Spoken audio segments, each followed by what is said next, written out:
Russia has attacked 2 cargo ships in the Black Sea near the southwestern Ukrainian city of Odesa.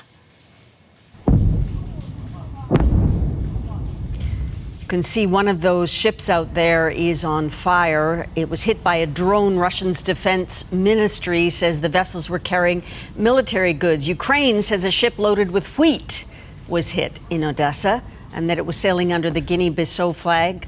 It's not clear yet if those 2 incidents are connected.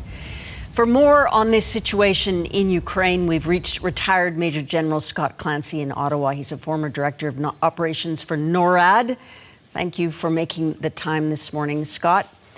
2 nights ago, there was a ferocious attack on Kyiv, a barrage of 28 missiles, 115 drones, and reports out of Ukraine suggest that none of those missiles were intercepted because Ukraine is running low on interceptors.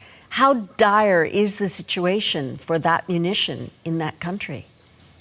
It's very significant. In all air defense systems, you have to have layered defenses, things that will deal with the multiple threats, like the drones, as well as the ballistic missiles. In what's happened in the evolution of the air defense battle around Ukraine is that they're running out of the interceptors. So not the launchers of Patriot systems, but the actual missiles that they have to launch.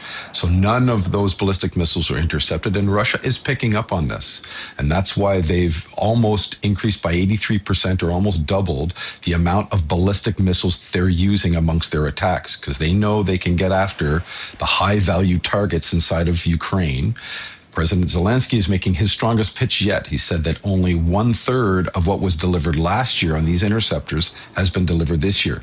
And when he visited President Trump on the 28th of July, made a pitch not just for more donations, but a switch to providing licenses so that he can produce those missiles in Ukraine. And yet, we're hearing from White House reporting that President Trump has gotten cooled off on the whole idea of Ukraine making its own interceptors. And besides, that would take years to fulfill, wouldn't it? So it could, but it would be under the control of the Ukrainians. So as fast as they can move, then they would be able to do it. And this is about a sovereign capability. Canada knows a little bit something about that as we try to maneuver so that our supply chains aren't completely at the mercy of the United States either. There's a lot of pushback. One of Ukraine's biggest offsets here is that they're producing counter drone technologies that the United States is using to protect their bases in the Middle East, as well as some of their Middle Eastern allies. So this kind of licensing is a good quid pro quo, but it's not in the best interest of Lockheed Martin and their profit margins, and that's why President Trump is pushing back.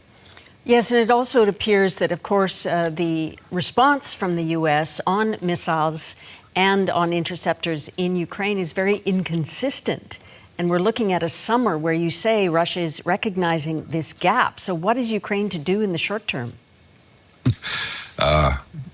That's going to be very difficult. And it's indicative of how the West has dealt with this entire conflict. If we had have given, and I say NATO as well as Canada, the United States, everyone, if we had have given Ukraine all of the capabilities to execute their complete defense at the outset of this war 4 years ago, it would be a very different conflict today. But even today, we don't give them or enable them to have all of the long-range strike capabilities to go after the ballistic missile systems of Russia so that they can take the fight to the Russian homeland. We give them a portion of their air defense systems that are required, but not everything. We're either all in with this ally or we're not, and I think we've demonstrated, all our NATO countries, we're not all in with this. Switching war zones for a minute here, as I have you on munitions, there have been numerous reports that the U.S. is running low on its missiles because of the months-long war in Iran. Do you think those reports are accurate? Of course, Trump has fired back as recently as this morning, saying that that's not true. What sense are you getting of the stockpile situation for the U.S.? So the supply chains of the United States and its military have been under attack for a significant amount of time. When I say under attack, I mean because they've been depleting them at unprecedented levels. And whether that's, 12 months ago or 6 months ago with the initial volley of Iranian missiles, the desire to protect and assist Israel in multiple occasions as the Iranians try to come at them, their protracted conflict in the Middle East, and the desire to at least deliver some capabilities to the Ukrainians. It's been predicted for a few years now that the United States is going to meet up with a supply chain problem because the demand cannot meet the production of the U.S. especially the big defense contractors. One of the reasons why President Zelensky is saying, license me, I will produce at pace, because he's up against a wall.